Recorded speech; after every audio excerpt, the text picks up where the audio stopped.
Good morning, Canada. A very lovely afternoon, Finland. It's my pleasure and joy to welcome you to a wonderful session today at the World Circular Economy Forum. It's an acceleration session where we focus on the opportunities and challenges of a data-based circular economy. We will be touching upon ICT, that's Information Communications Technologies, and traceability. My name is Sami Kazi. I'll be your moderator and host today. I work at VTT, the Technical Research Centre of Finland, as a research team leader. One of my passions, and that of course of my organization, is looking into innovation ecosystems and using these innovation ecosystems to address challenges of global significance and then to offer opportunities and what we like to say exponential hope to society where we are having challenges. And I'd like to perhaps set the scene and talk about our planet. This is one of the main reasons we are here today. And is it my planet, or is it your planet? Or at the other end, is it our planet? And if we talk about it just being my planet or your planet, there are only certain incremental things which we can do. But the moment we actually go for our planet, there is so much what we can do. And I'd like to just make a simple statement that, we cannot influence what we have inherited from previous generations. But at the same time, we are in an opportunistic place to perhaps not just improve our lives, but leave a world behind for future generations, our children, our grandchildren, and the generations which will follow thereafter. If you look at how technology and innovative solutions are evolving, there is limited lack of technology. The technology is over there. We just need to pool in multiple disciplines and everything and actually make magic happen. And this is one of the things which our organization does, VTT. We bring this exponential hope in everything and prepare for the future. And I'd like to say that the future is in our hands. And let's make some good value about it. Let me start off by giving you a very short and brief insight into what this session will be about. We will look at the role of ICT, that's Information Communications Technologies, as a basis for a transition to a circular economy. And we will actually look into, is ICT an opportunity or is it actually a challenge? Because naturally, the moment we start dealing with data, we have lots of energy consumption and it brings about certain challenges. But at the same time, we will also look at what could be different opportunities from policy perspectives, from governance perspectives, you name it. And then we will also be looking at traceability.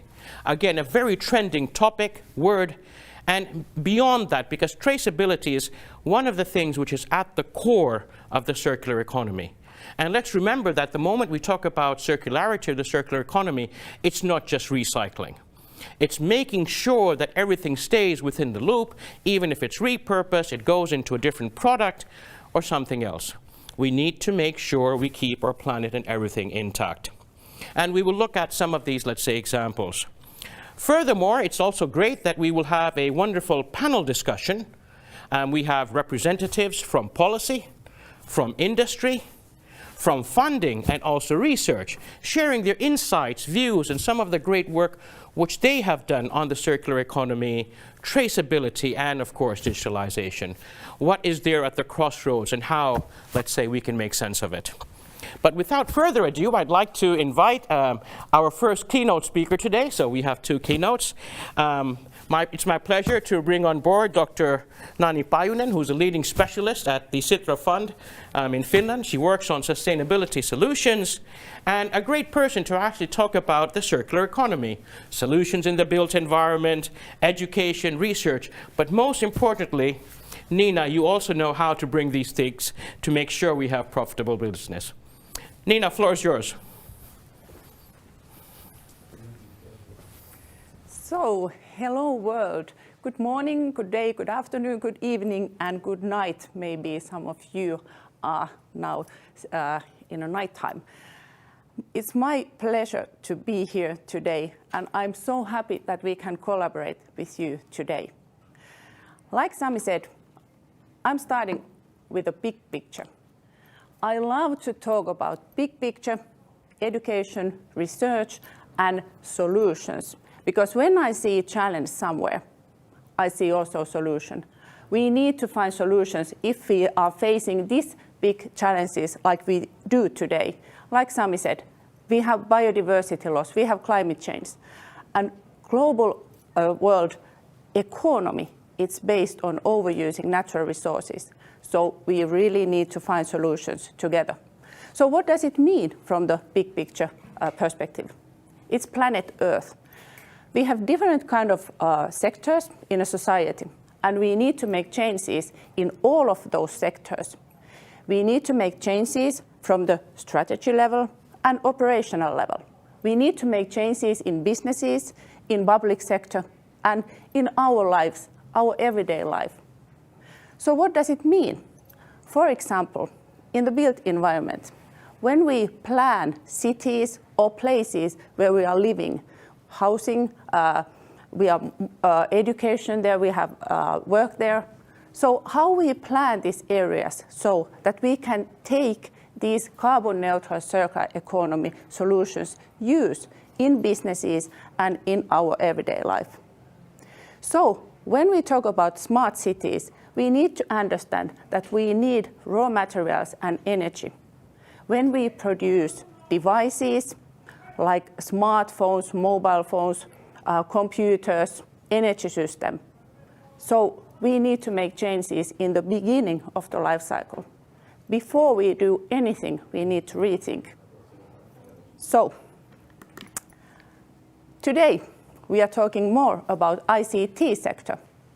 And as we know, all of the actions we have here on the planet Earth, there is also environmental footprint. Also, ICT have environmental impacts. There are really many good things via digitalization, data, we are using already today. We can order food, or we can have these kind of huge conferences. More than 7,000 people are here, part of this big network, these few days here, and solving these huge challenges we are facing. We can have meetings via Zoom, we can monitor environment, we know where we use energy and where we can decrease energy, and so on. Many, many things. But what we don't know is the wholeness of the environmental impacts of this ICT, digitalization, and data. We don't know how much energy we are going to use in the future if we are creating and building more and more applications or data centers or whatever. And at the moment, we are using more and more raw materials in energy system, in those devices, mobile phones, computers, smartwatches, and so on. And we are using same raw materials, valuable raw materials, like we need to have in windmills, solar panels, TVs, and these all devices we need in ICT sector. So we need to know more about these environmental impacts. And maybe today is the day that we make the first decisions. How can we together create a sustainable future? We can't do anymore everything we can. Maybe we need to focus more on those decisions that we together create a sustainable future. What do we really need for good life? For good life for all of us worldwide, not only here or Canada or wherever you are. And we are talking about global networks. What kind of changes we need to make in every part of these global networks, and in public, private sector, and in our everyday life. We know that we have already quite good solutions. We just have to make decisions to make this really happen, this sustainable future. So what does it mean? It means that maybe we need to rethink, do we need so much everything we are having at the moment? Do we need so much devices? Do we need to use so much energy? And what can we do? We need to develop materials so that we are sure that in the end of life we can recycle those materials. We need to design products so that those are long-lasting, and in the end of life we can reuse or recycle the materials. And of course, products should be that kind of that we can also repair those and change components there.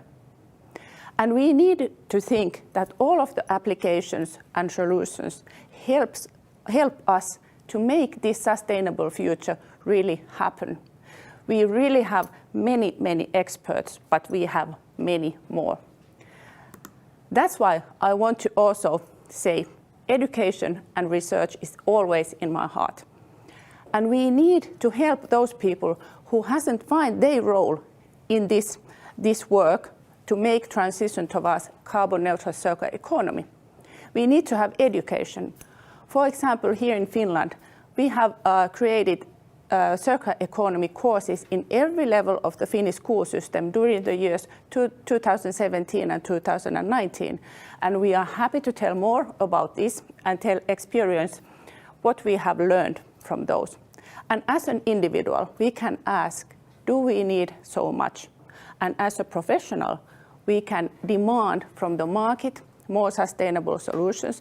And of course, as an individual, we can also demand more sustainable products. And at the same time, market should produce more sustainable solutions. So we are all together here. We can't make these decisions and actions only by ourselves, but together.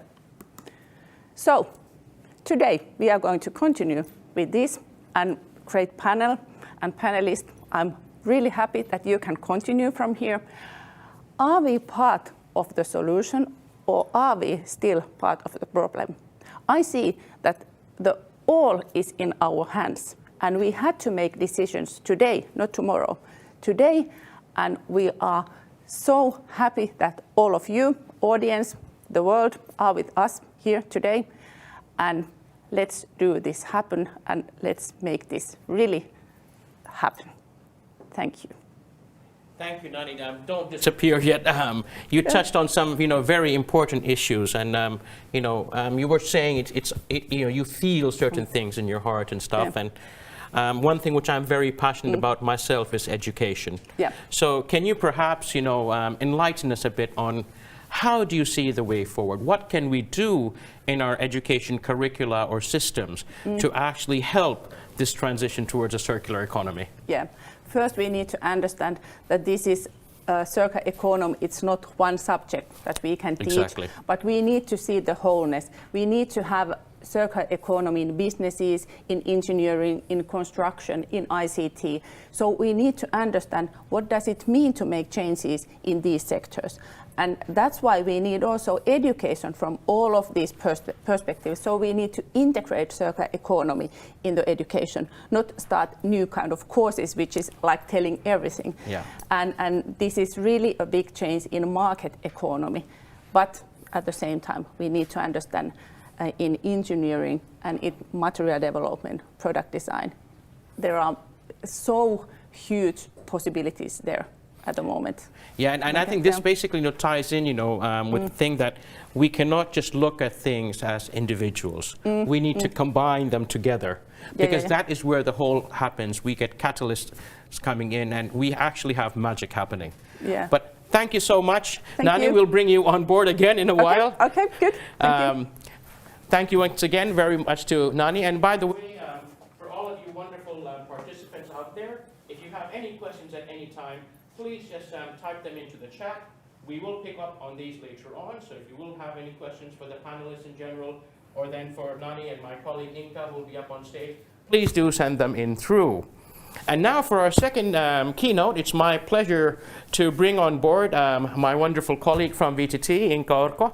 She's a co-creation manager over there, and today she's going to be talking about traceability in the circular economy. And one of the things I know that Inka is super passionate about is co-developing disruptive concepts that optimize the environmental, socio-technical, and everything, and actually bring value to cities and people and this plant we work on.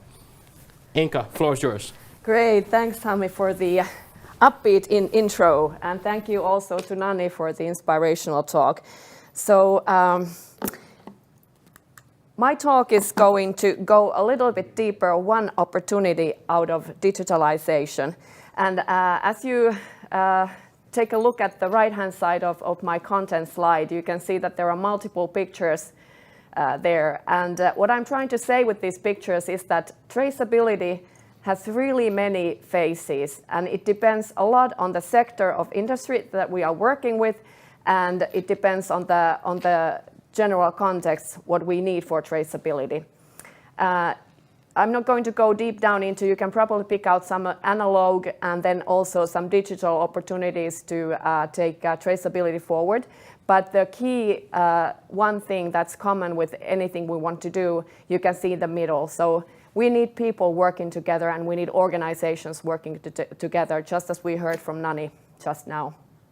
On the right-hand side corner, though, I want to point out, unless you get the meaning of the picture, there's a block and there's a chain, and the picture has been taken underneath a bridge in Montreal. So, hi all Canadians. I'm going to talk a little bit about what traceability for sustainability is,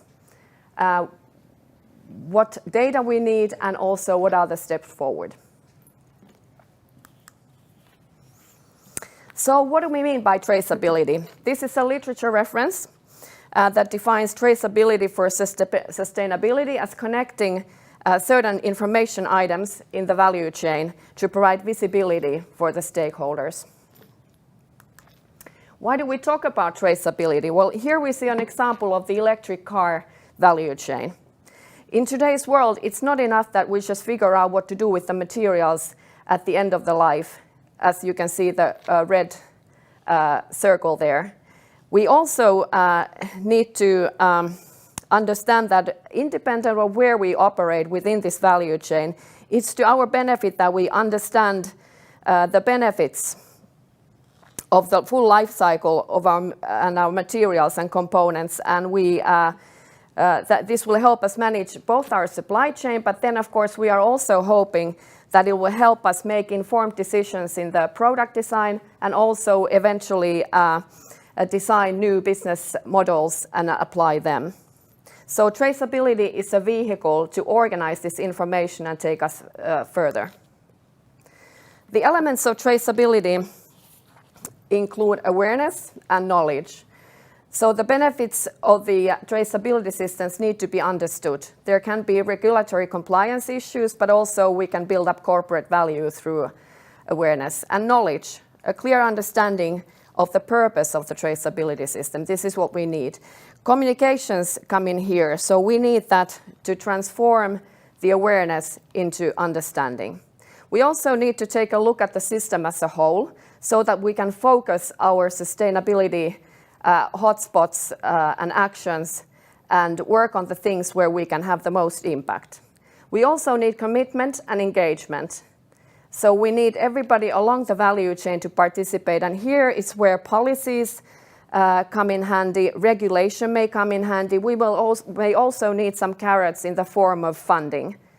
Then also the implementation needs structures. So for that, there are already many material passport initiatives.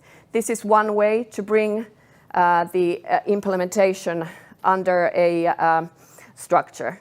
And then we also may need norms and standards, because those may be required for us to be able to understand what type of information we are collecting and how we are validating that information and how we're going to package that information.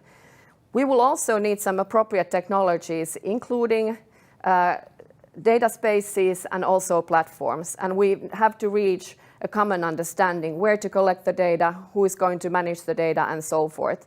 And we also have to make sure that we are inclusive enough so that everybody that we need in the value chain will have the opportunity to participate, whether they are SMEs or startups. So about the data.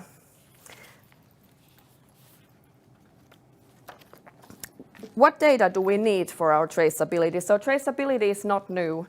Already since 20 years, we've had some legislation in the EU about product safety, and that has required us to report the manufacturer and also report some product-related information. We are now expanding on that, so there's tons of data that we might collect, And here's one example of the traceability data. As you can see, there's one bullet point also in each of the categories regarding sustainability. Here are some of the sustainability-related traceability data that we can see. These have been suggested, and as you can see, there's tons of things we can see there.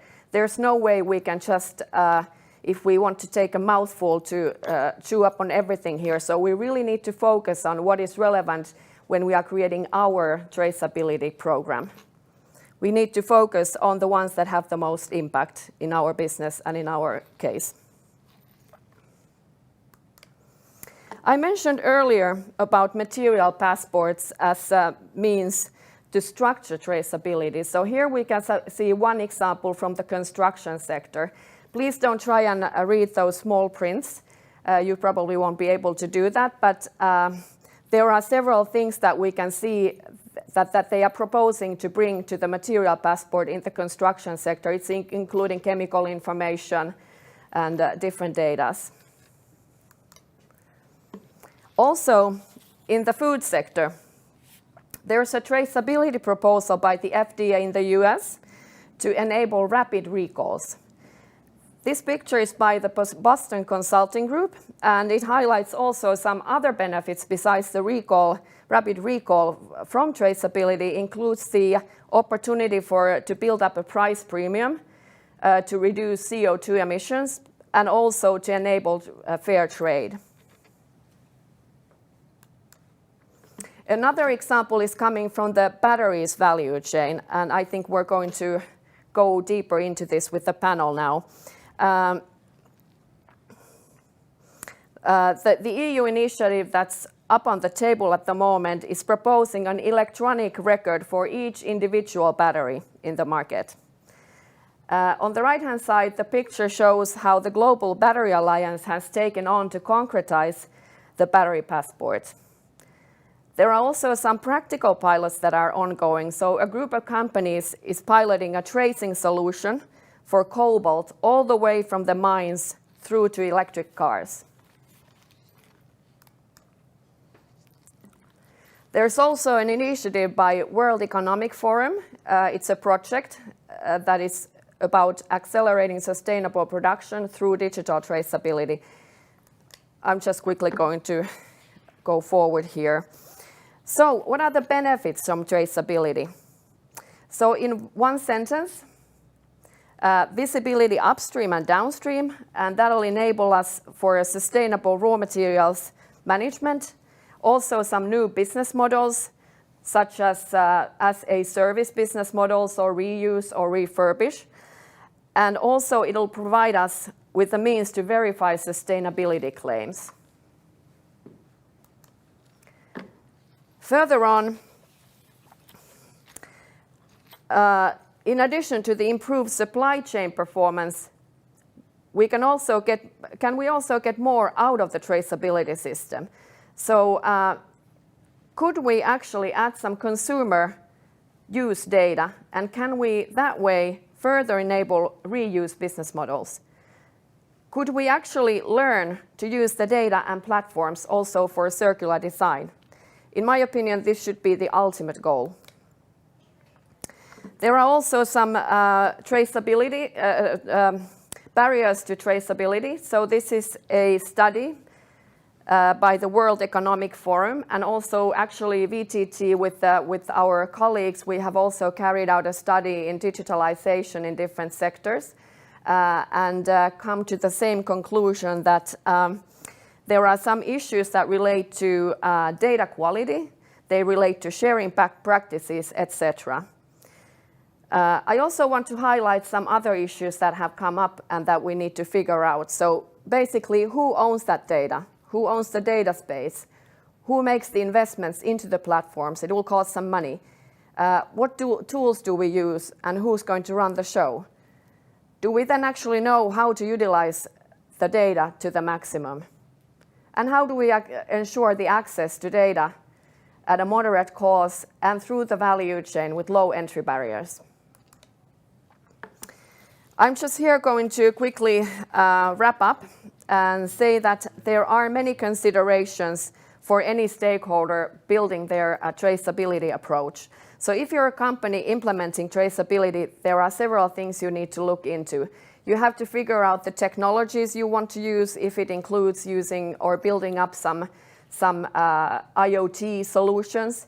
You also need to figure out what your particular sustainability parameters are and how you're going to apply those. You need to figure out what kind of regulations are already out there, what kind of initiatives have the others made. You need to make sure that you have a communication channel and so forth. So many different things to take into account. In my opinion, technology is not an issue. We are working with technologies all the time, and I have a strong belief that we are going to manage that. However, what I'm thinking is that sharing the data, figuring out how to do that, building up the necessary connections and so forth, that is going to be something we have to work on. So it's a really complex entity for any stakeholder. And I think that the best way forward to address such complexity is to go through piloting. So we need to make trials, we need to be able to share what we learned, and then we need to improve from there.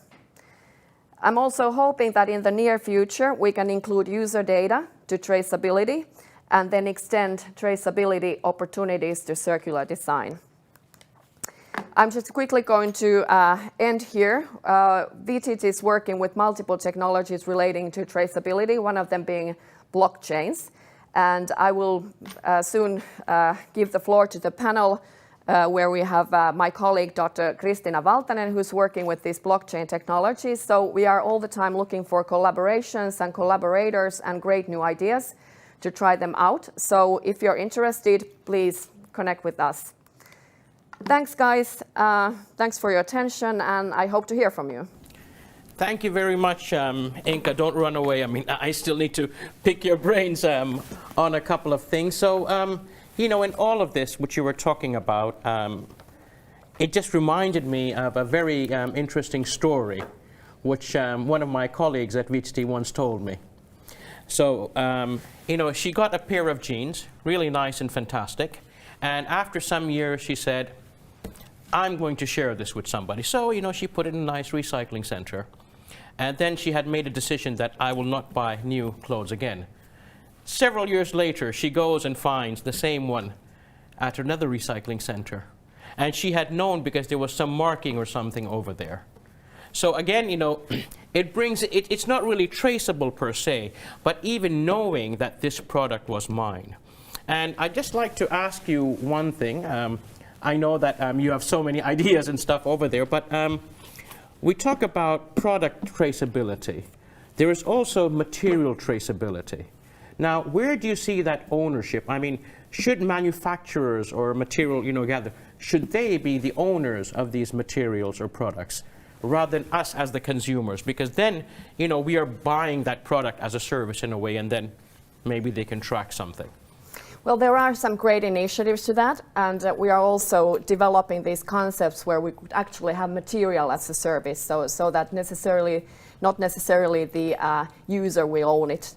And of course, there are some complications on the way, but I believe that there will be some cases where we can successfully apply that thinking. So material as a service, definitely yes. Yeah, that's interesting. And you know, I'm not going to let you go so easily. I'd like to, Nani, can you come back on? I have, you know, a couple of questions to both of you now. You have been talking about different challenges and opportunities with regards to ICT and traceability. And Nani, I mean, you have wonderful stories. You do brilliant work all around. Tell us some of the great stuff, you know, you've been doing at Sitra and how you have actually helped companies to progress further from an idea to, let's say, profitable business. Okay, yeah, thank you. We have published a playbook how to take circular economy business models in use in your businesses. And we are having a session of that after this session, so please continue there. And then we have published a list of the most inspiring circular economy businesses. And this list, it's like an example how to have business already in circular economy. And then, of course, we are researchers as well, or we work together with the researchers, and we have funded many projects. One ongoing project is how much do we use natural resources at the moment for the digitalization and new sustainable energy system. So it's really interesting because we need to make really happen that also from the material perspective, how to recycle more. At the moment, e-waste, we recycle only 17% of the materials in the end of life, so we are really losing valuable materials. And then, of course, education, which I already mentioned. Yeah. But Nani, let me pick your brains a bit also on that. Are there any ideas you may have on how to, let's say, reduce this waste? I mean, of course, now you mentioned e-waste, but like, in Finland, we have this initiative that you cannot just throw away textile. Yeah. It's forbidden. Yeah. You can't do that. So, you naturally think about new ways to valorize this. Your thoughts? Yeah. It's like Inka said, that it's material as a service, product as a service. That's one kind of circular economy business model, which is already used in many places.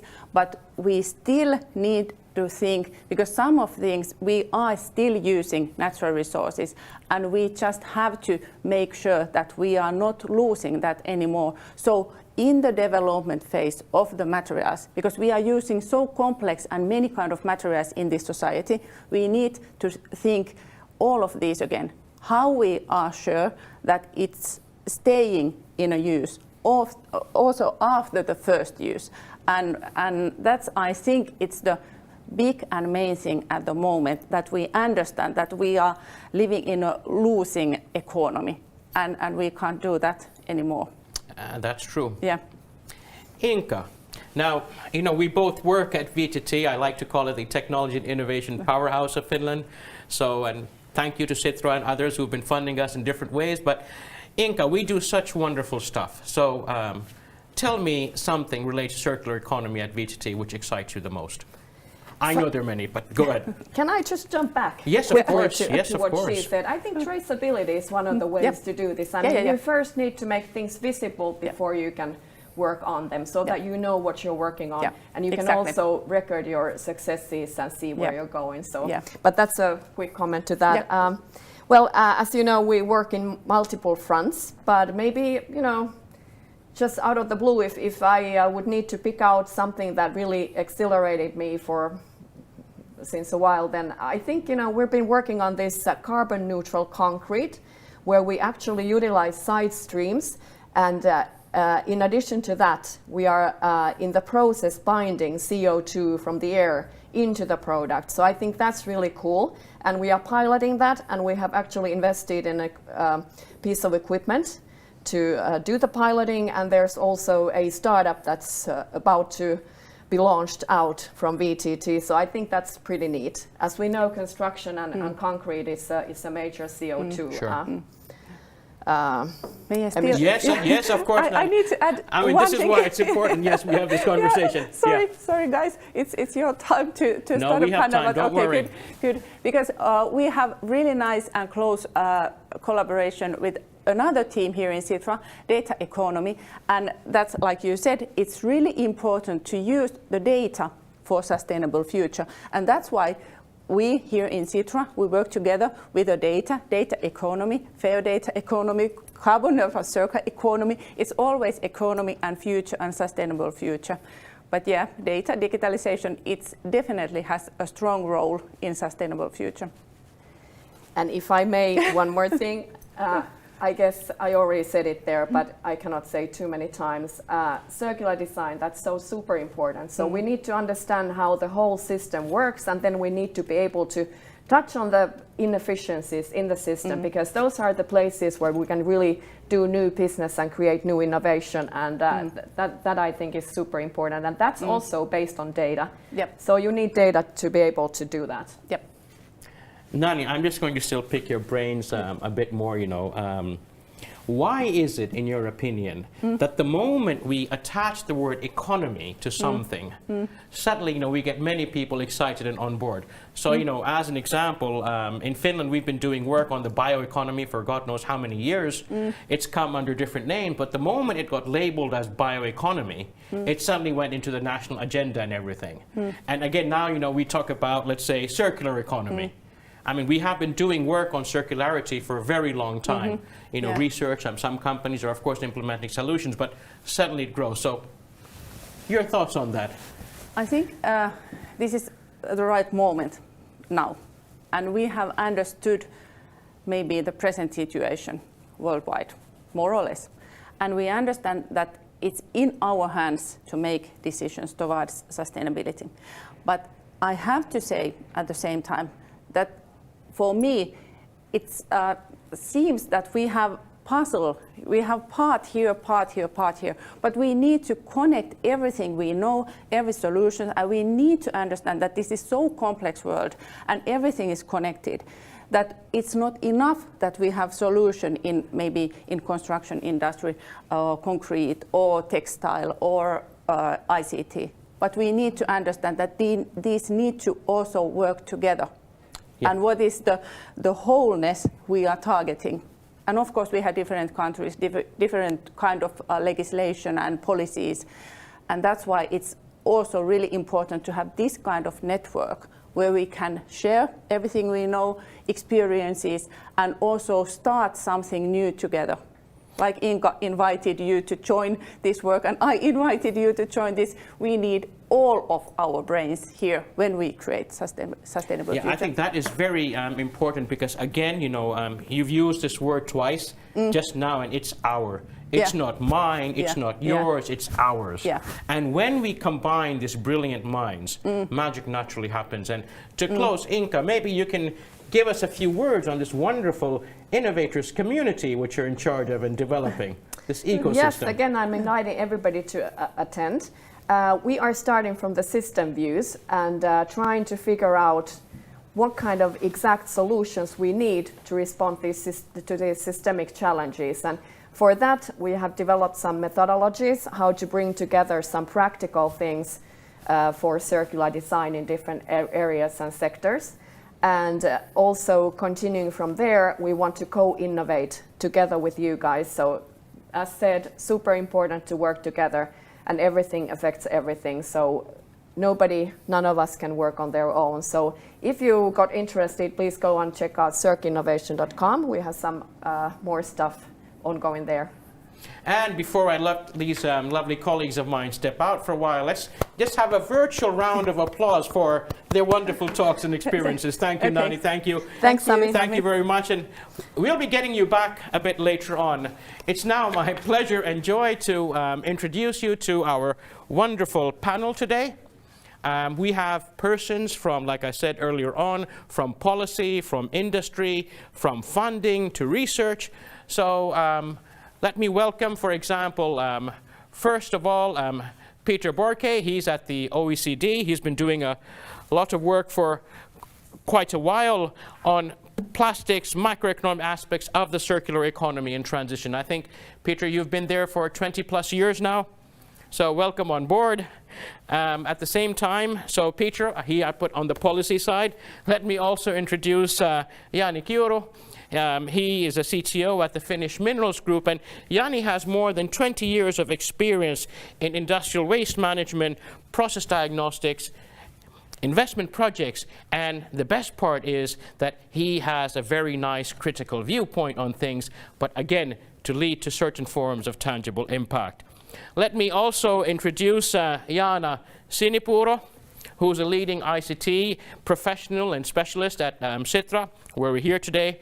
And she likes to explore the future of how to use the concept of twin transition and digital twins to combine, let's say, digital transformation and sustainability. So, of course, we hear that word a lot. So, welcome on board, Jaana. And then last but not least, it's my pleasure and joy to invite my colleague, Christina Walton, who's a researcher at VTT. And Christina actually has a very interesting background. So she studies blockchain, IoT, AI, and all of these fancy stuff. And then she's actually an avid gardener, I found out. So then, she gets inspired by nature and sees how we can apply and leverage some of nature's natural, let's say, processes and everything to do something better for mankind through, of course, blockchain, IoT, and everything. So welcome on board, everybody, and let me just start picking some questions for you. So, Jani, let me start off with you. Why do we need traceability? I could use all the time here because I mean not too much, but why but traceability? Because if I look at your background and everything, yes. Yeah, kind of at least where we are working in the raw material space, and we are doing everything to carry out activities sustainably and responsibly, but without traceability, there is no way that kind of work would have financial value as we cannot prove anything.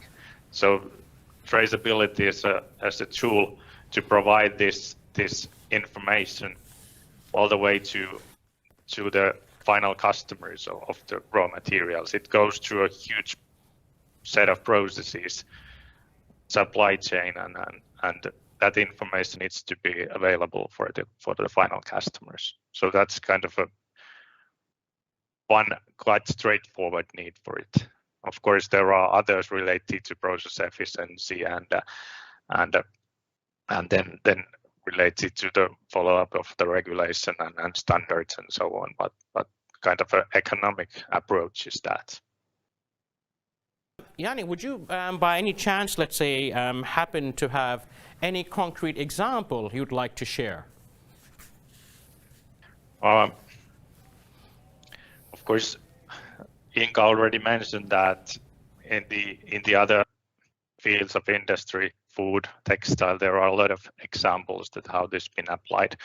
But in the mineral area, not so much. There are some exercises with the conflict minerals, but I guess that one good example is with LME, which is they are trading raw materials, and they are trading also our materials into the battery value chain. And they announced a few years ago that they will trade cobalt with 2 different prices. Well, that was delayed a bit, but I hope that it initiative is still alive and it will come someplace. That, of course, the one reason why it's been delayed might be because there is no traceability available yet. Jani, again, a bit on traceability. I mean, how do you see the business benefits or advantages of traceability from a financial side? I mean, when can we actually see something start to happen? Yeah. Of course, I could throw this to the policymakers also, but we are quite looking forward to EU regulation, of course, and hoping that it will also cover the imported materials. And of course, now when we are looking, for instance, the OEMs and their claims to usage of raw materials and various sustainability indicators attached to those, mostly CO2 footprint. So we expect that we are now having the lowest nickel CO2 footprint for nickel production globally. We expect that would have some sort of a value, and to apply that value into supply chain, it's easier to take it there and apply it when we have some traceability tools available. Yeah. Christina, let me pick your brains now a bit, coming from the research side and everything. Where do you see the current technological traceability solutions? I mean, where do they stand today? Yeah, hello everyone. I thought this question quite a long time, and I think, at least from my perspective, the thing is that many technological building blocks for implementing traceability are already in place. And also advanced traceability is in everyday use in many industries and value chains. We also have many existing standards and data models to facilitate the traceability. But however, in many cases, the traceability today still has been built to serve primarily the linear business models, the linear efficiency, and also linear cost savings. So I think that because we are also today talking about the traceability for circularity purposes, we should be able now to increase the level of transparency over these traditional business processes, value chains, and business ecosystems. So create kind of bigger ecosystems and also cooperation between existing ecosystems. Technologically, there is a clear need for technologies and also data infrastructures that can provide neutral platforms and also level playing fields, as well as transparency. There I can see, from my point of view, these decentralized technologies, distributed ledgers, blockchains, and so on, as an interesting possibility to build these kind of technologies. I also see that that industries have already made many blockchain-related pilots and demonstrations, even in production level. So things are maturing very much. But maybe also, as Inka already mentioned, that generally the technology is not an issue if we are thinking about traceability, and I also agree completely with that. The main issue from my point of view also is that how we can create profitable circular economy business so that it really takes into account limited natural resources and harm caused to the environment.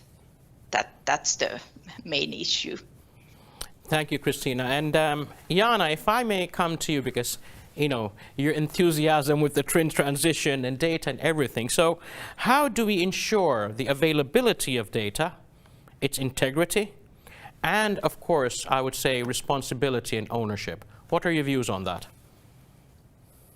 Yeah, I agree with previous speakers that it's not so much about technology. And I think there are several analysts like Gartner who say that we are moving from closed ecosystems to more network models and business models and towards open ecosystems.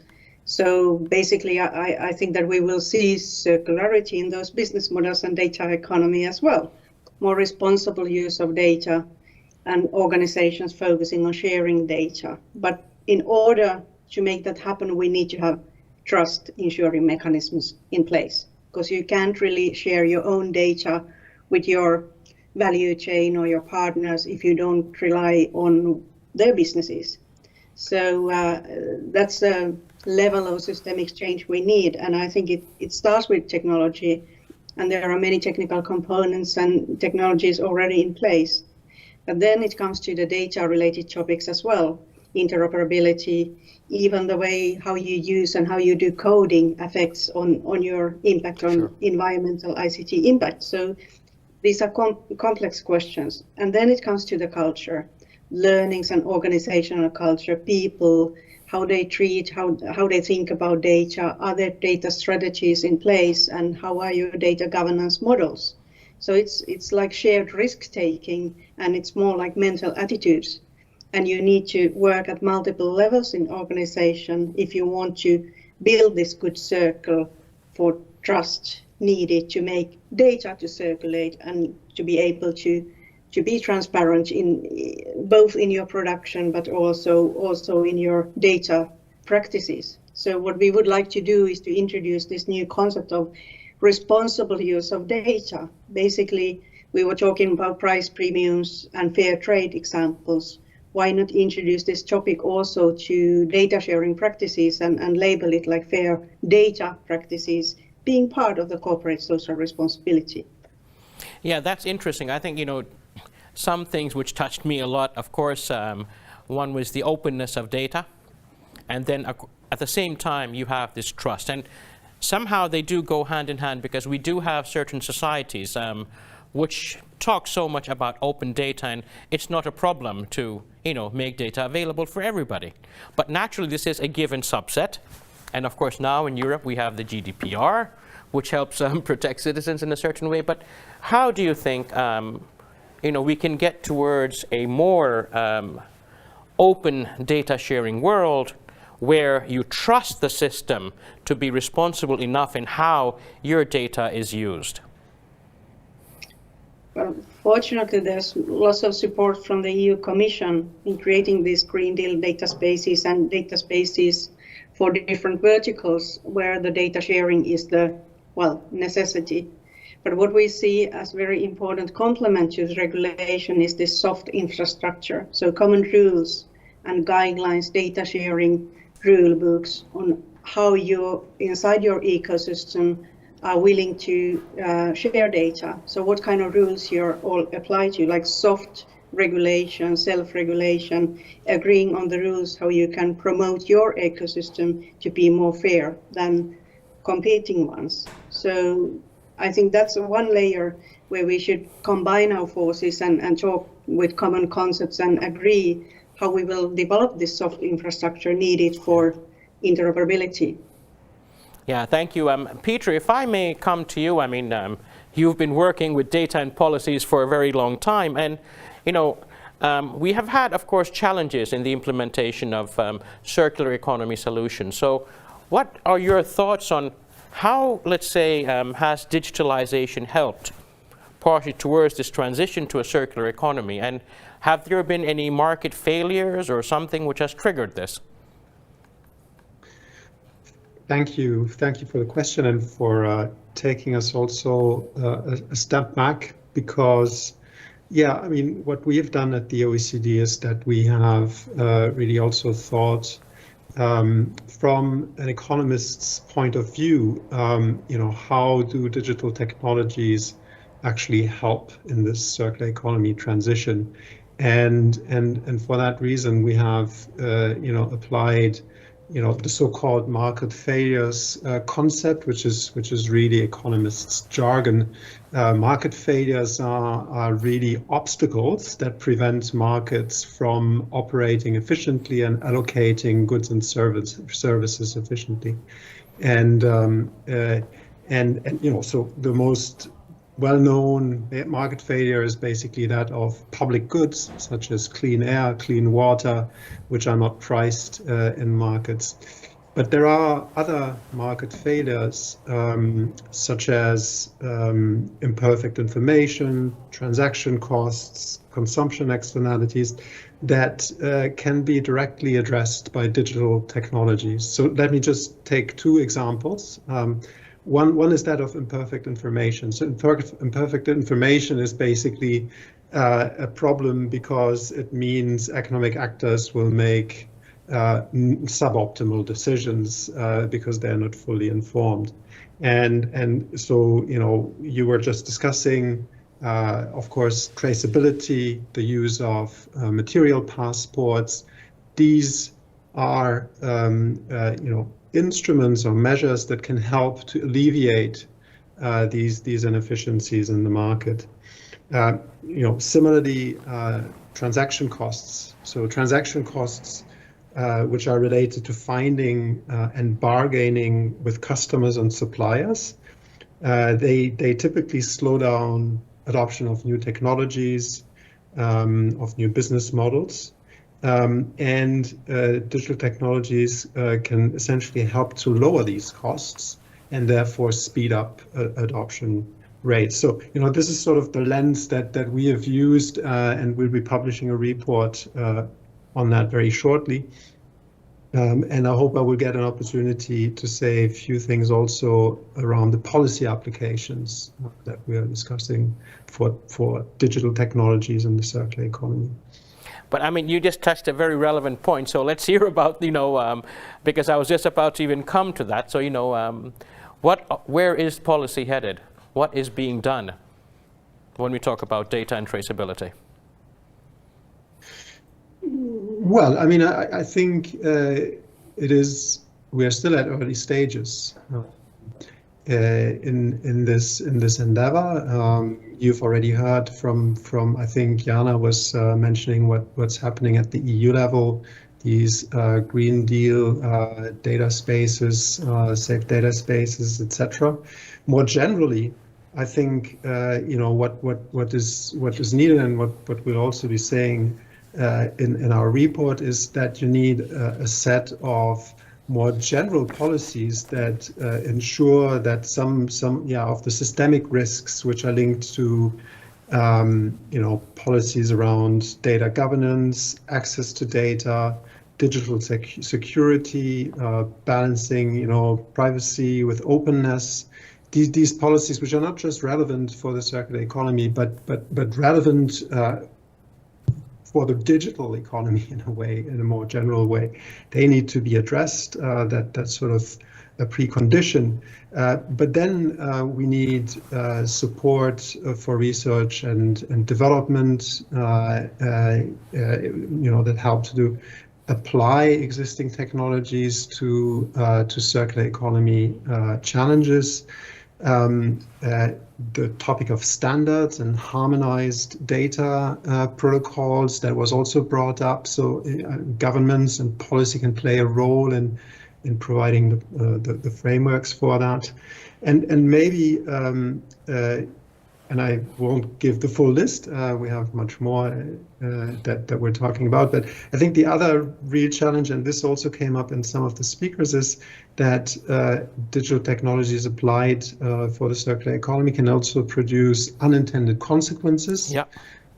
And they will also need to be addressed. Oftentimes digital technologies can make things cheaper for people, which means they have additional income to spend on potentially harmfully environmentally harmful goods and services.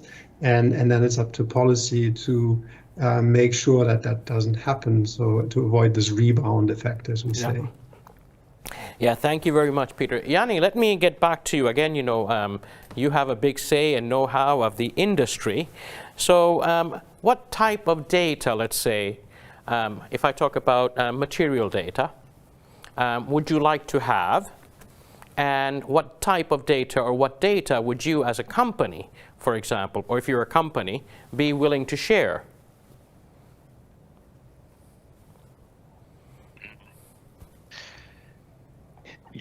Of course, now when we're looking at what kind of a criteria will be in place when comparing the production chains, supply chain, and how they end up into EVs finally, it's quite clear that CO2 footprint is quite obvious. There are already demonstrations or traces around that. Probably you can come up with the quite relevant indicators from these EU policies or proposals as well, like the amount of recycled material in the products. Of course, the social indicators are important.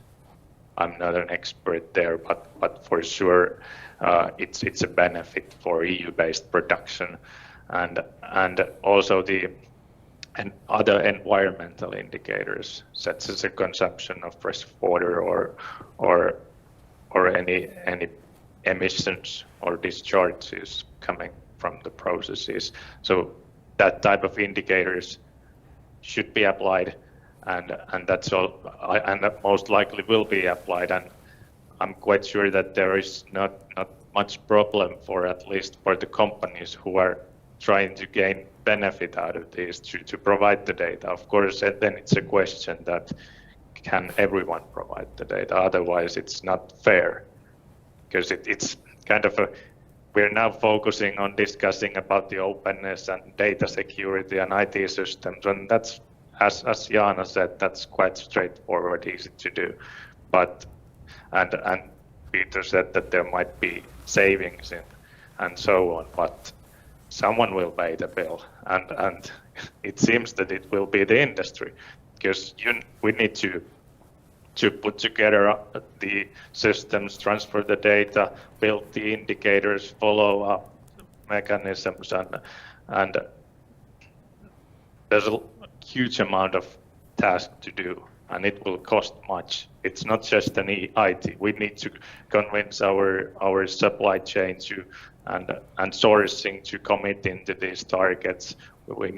Our customers need to be aligned, and not to forget, of course, the IT system. And then if we can trust no one, so there needs to be some sort of standards, probably audits. Someone will do those. They tend to be quite expensive, so there are costs as well. Jana, if I may get back to you, again, picking up from what Jani was just talking about, how can, let's say, an organization like Sitra potentially, or others around in your ecosystem, help industry to actually build such systems? And then I'd even like to ask you, how can we enrich this data to make more meaningful sense for policymakers and businesses? Well, first of all, I really like the idea, and I think we should combine the first and push that little further, the sandboxes, the trials and pilots, showcasing how we can go further. That also eliminates the risk and maybe makes the business environment for companies a little bit more predictable, when the decision makers and authorities can ensure that these trials actually work in practice, and there's legal safety in making those novel innovations. So I think that's one approach where policymakers and regulators and society could help businesses. But then also making all this data relevant to individuals, like end consumers, end users. It really starts to make sense, because you identify yourself as a tribe member. You have your own personal preferences. True. So how we can put this personal flavor into the statistical data, registered data, and company data, and create more innovative services, digital services that are more relevant, like making information more relevant for different users. And I'm also thinking that there's interesting initiative happening across Europe called Gaia X, where, for instance, and Katina X, where German automobile industries aligning the forces and joining forces for near real-time data processing and creating these data spaces. If we could enrich that thinking, that at the same time, while they are maybe focusing more on this traditional supply chain measures, they would take this traceability on that should be part of that solution, and merging these different views together. I think we might win time, and we really need to act fast, otherwise we will lose this opportunity. Peter, if I may, come back to you, how do you believe digital solutions and the data they're generating help in policy making? And again, I know it's almost like a chicken and egg question that, do we make policy based on the availability of data?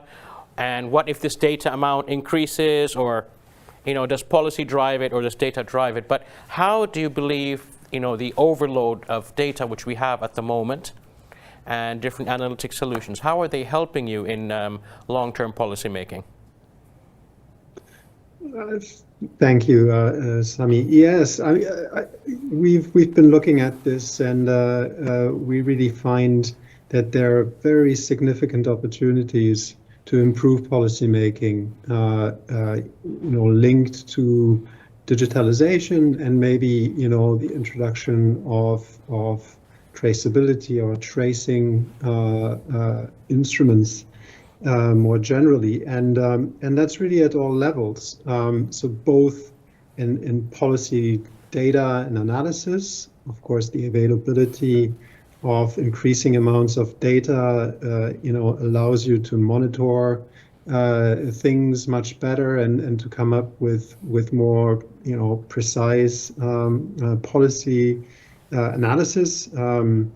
So just to give one example, I think this is in Sweden, where the Environmental Protection Agency is monitoring the energy consumption of household appliances sort of directly through IoT or other means, and this of course allows to go beyond what's stated in what producers say.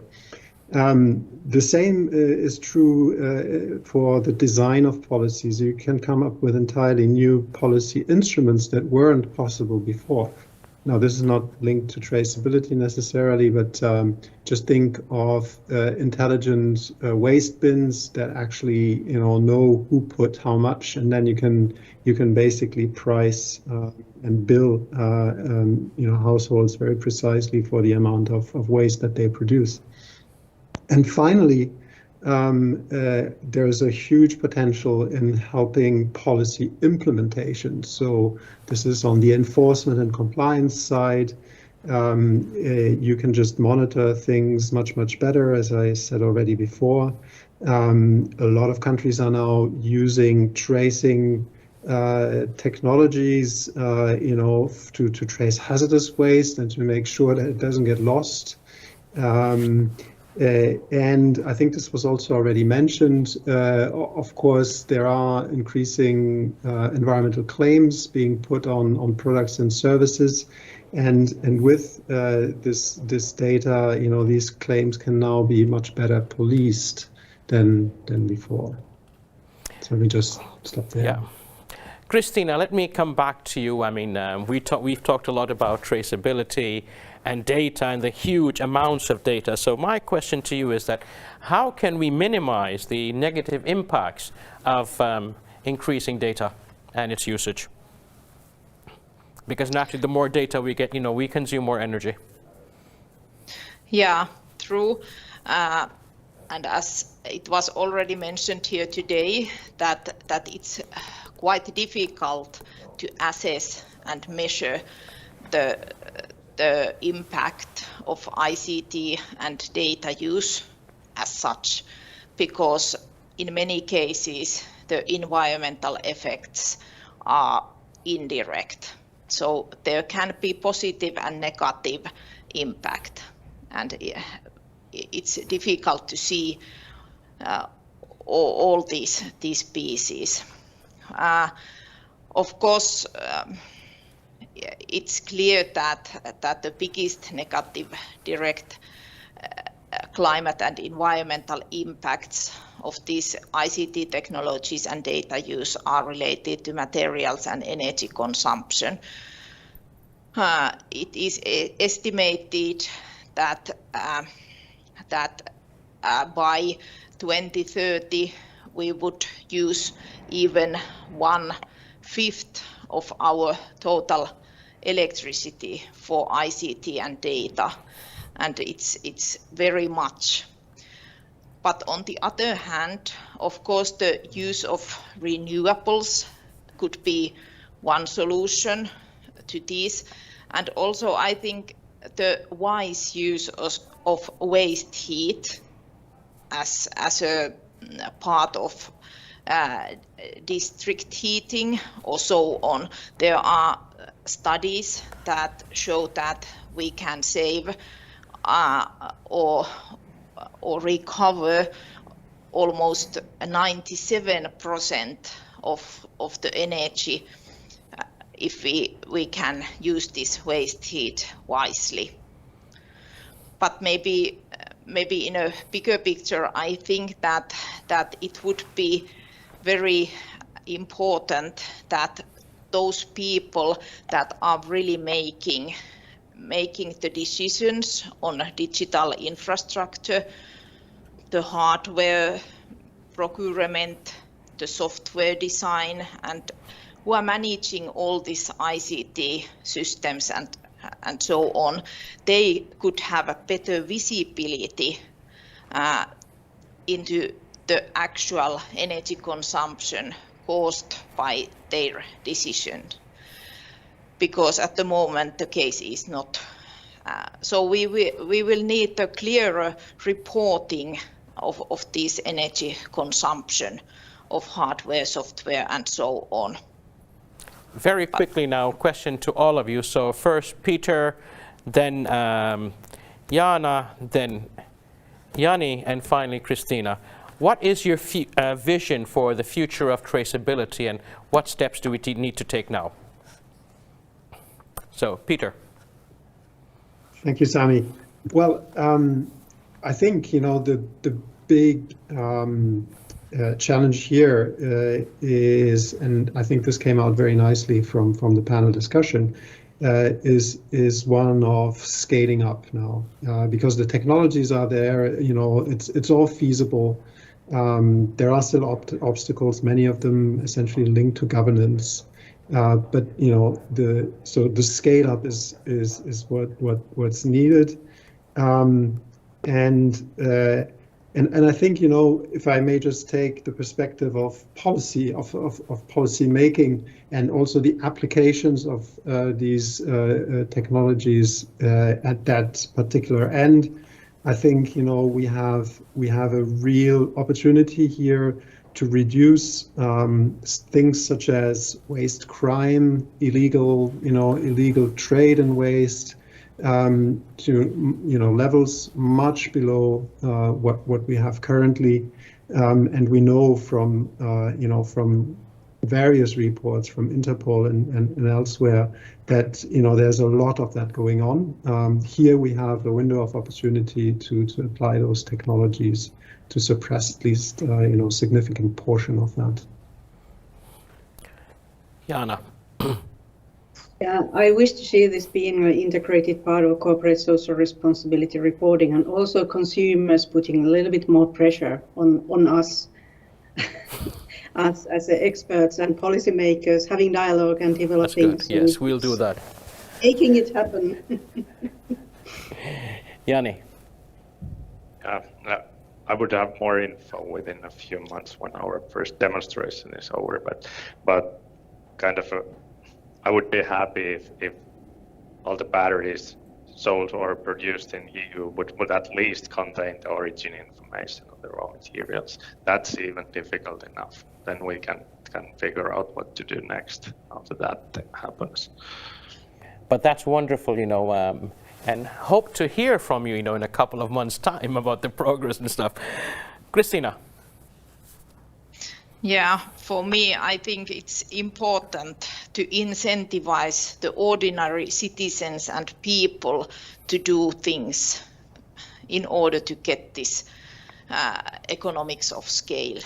It's important, and Yep. There I see that decentralized technologies and IoT could be used. Very good. So I'm going to take a pause and rush out, but you've sent in some wonderful questions, and let me get my colleague Inka on board to pose these to the wonderful panelists. Inka. Thanks. I'll be assisting Sami here. Okay, so we have questions from the chat. Jani, how can we realize the added value of traceability in monetary terms? Well, I hope that the public claims that OEM are saying are true. If they are, they should be willing to pay more if the indicators they claim to be important are really important for their customers as well. So that value then comes through the offtake agreements. Okay, so through the product line. Yeah, of course, some of the kind of end users secure their raw material supply directly. Others cover it through the supply chain, but in a way that's not hindering the mechanism of the value going through the supply chain.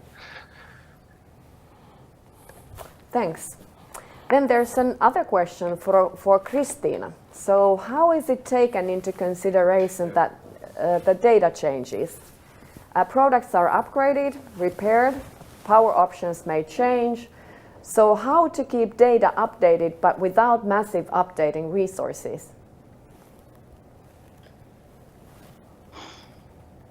So I guess it's a matter of efficiency, right?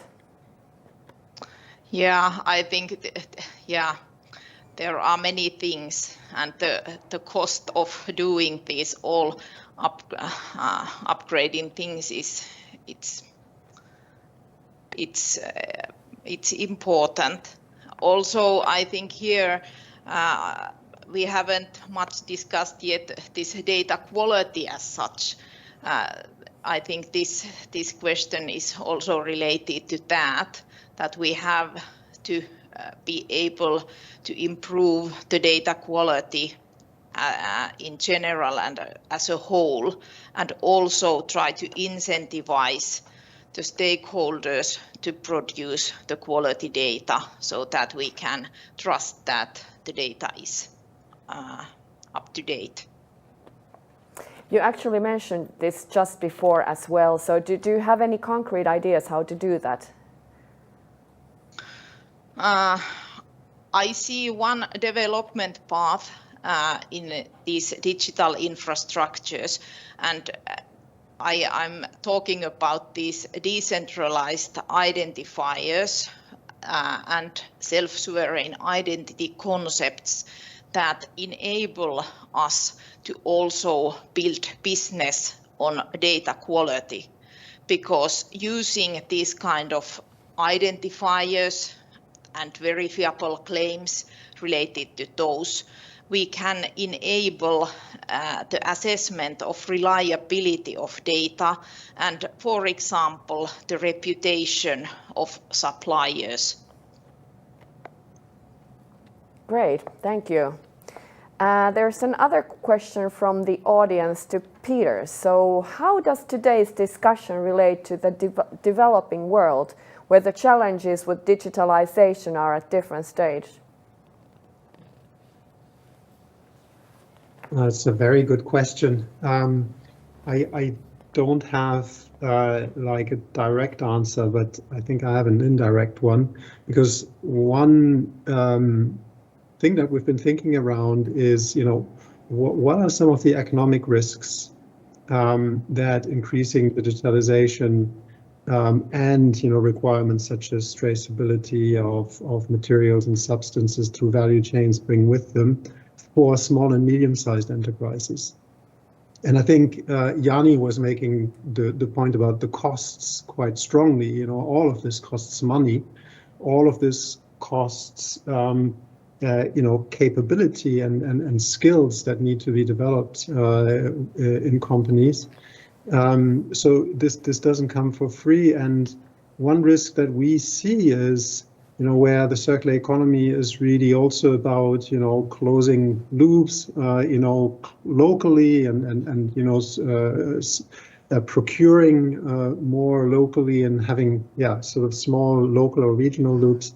Digitalization really gives an edge to large corporations that operate globally and that can, achieve scale and offset these costs more easily.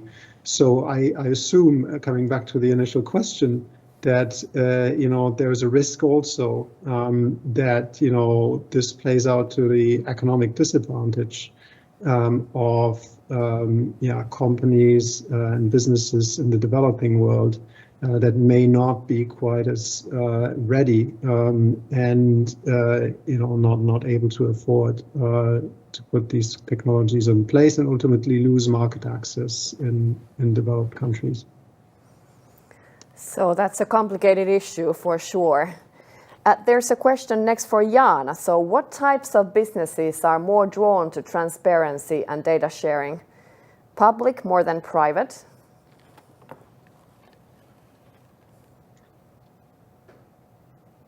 Well, for public companies, I think there's a push, and that's more natural. But then again, when I'm thinking about more network business models, I think private companies agreeing on these common rules and transparency might win a lot by combining forces and creating. That's a little bit more flexible world also in creating the transparency and agreeing on this, what I call as a soft infrastructure, common rules and these common data sharing agreements, self-regulation part. Right. Then we have a question for Jani and all. So if you want to start with this one, Jani, and then the rest can also pitch in. So would the industry be willing to share data on chemicals used, especially chemicals of concern? What do you say, Jani? I think we already do. The main chemical consumptions are listed in the annual reporting, and that's part of the reporting already. So yes, of course. Then it's in a traceability issue is that where the chemicals are sourced and what are the kind of implications of the chemical production and so on, and there should also be visibility to that, and it's a bit more complex issue, of course, than when it comes down to the agreements of the chemicals and so on. But of course we're willing to work on that. Yeah, it's probably walking a thin line also in terms of whether you can give out some information from your supply chain and, like you said, the agreements with them. What about, does anybody else want to take this on? Go ahead, Peter. Yeah, just to say maybe that when it comes to more detailed information about chemical substances that are contained in materials or products, there can be a conflict with intellectual property and confidential business information, basically, especially if you go as far as requiring also to provide quantities, because then ultimately companies might be forced to unveil their recipes. And so I think there is a bit of a tension there, that may pose an obstacle to going very far down, into the detail. Yes, this is difficult for sure.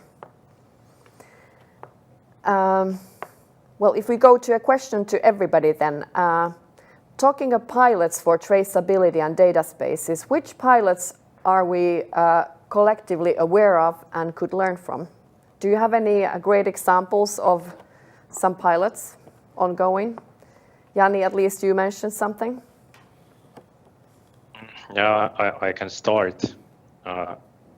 We announced a few months ago our partnership with IT supplier Circular, which is in developing traceability as a service, and we have ongoing pilots to trace carbon footprint from our production.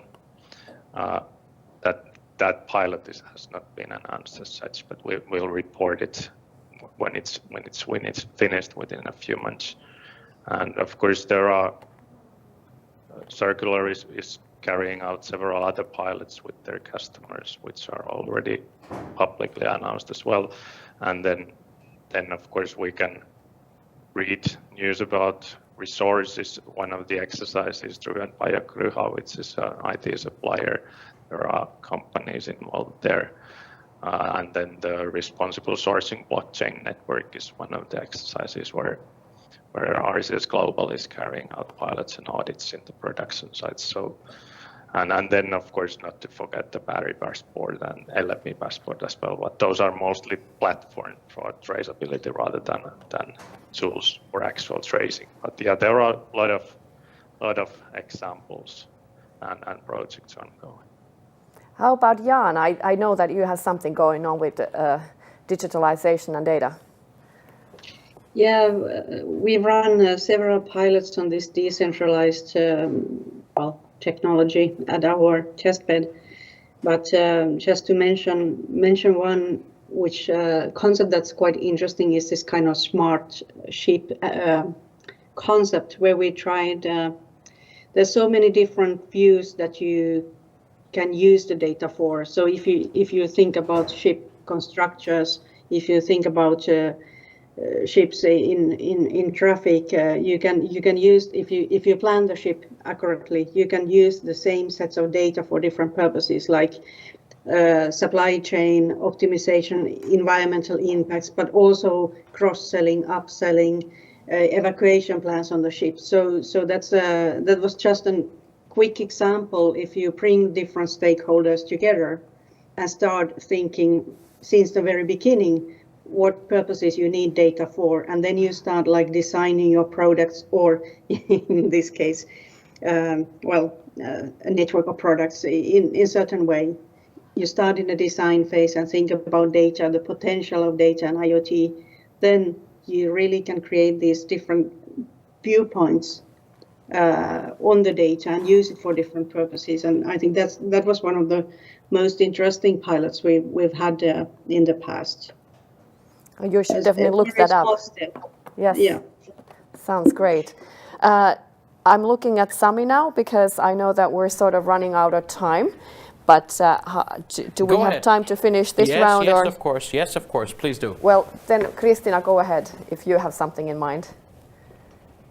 Yeah, the first example that came to my mind relating to blockchain pilots, I think, is in energy sector, where already there are production level examples of, for example, this proof of origin experiments, that how we can provide the proof of origins for renewable energy. I think we can learn many things also to other sectors from energy side. Thank you. And Peter, do you want to go still, or do you have something in mind? Very briefly, yes, of course. I mean, when you ask about pilot projects, cool ones, I think everybody has something to say. Just one from the policy side, maybe, or more from the public authority side.